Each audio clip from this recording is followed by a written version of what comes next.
শূন্যতা একদমই অনুভব করছি না, কারণ আমার কাছে মনে হচ্ছে যে আমার সাথে যে খেলছে এবং আমার চেয়ে জুনিয়রদের সাথে যে আমি খেলতে পারছি, এটা আমার কাছে অনেক বড় ব্যাপার মনে হচ্ছে এবং প্রাউড ফিল করছি যে এখনও আমি এতটুকু স্পোর্টি আছি বা সুস্থ আছি, অ্যাক্টিভ আছি যে আমি ওদের সাথে তাল মিলিয়ে খেলতে পারছি।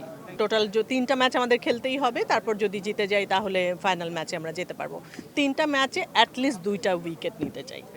এটা আসলে আমার কাছে মনে হয় যে একটা রিফ্রেশমেন্ট বলা যেতে পারে, কারণ হয় কি আমরা দিনের পর দিন একই কাজ করছি, আমরা অ্যাক্টিং করছি, তো অ্যাক্টিংয়ের বাইরে এসে নিজেকে রিফ্রেশ করা একটা অন্যরকম কাজ করে যে কাজটা আমরা প্রপারলি পারি না সেটা পারার চেষ্টা করা, এটা তো আমাদের আসলে প্রফেশন না, এটা আমরা জোর করে প্র্যাকটিস করে যতটুকু সম্ভব এটা ঠিকঠাক মতো করার একটা চেষ্টা আমাদের চলছে আর কি।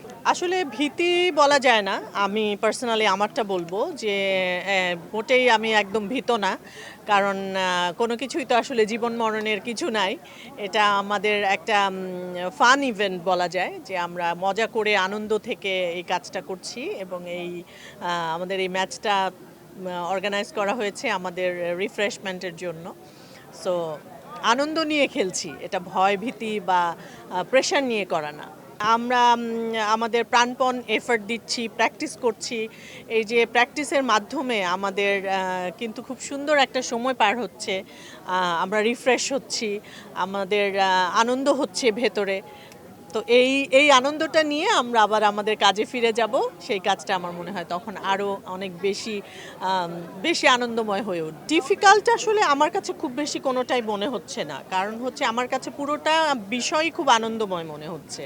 এই যে বিভিন্ন সেক্টর থেকে বিভিন্ন সিনিয়র জুনিয়র এবং গান, নাচ, অভিনয়, মডেলিং, সিনেমা, নাটক সব জায়গা থেকে এসে ডিরেক্টররা, আর্টিস্টরা সবাই মিলে এই যে আমাদের একটা কোঅপারেশন করে যে আমাদের একটা ইভেন্ট হচ্ছে, এই কাজটা এই একটা খেলার একটা আয়োজন করা হয়েছে। তো মানে এটা আমার কাছে খুবই আনন্দের একটা বিষয়, এটার কোনোটাই আমি খুব বেশি এটা নিয়ে আছে না যে মানে মনোমালিন্য বা কম্পিটিশান।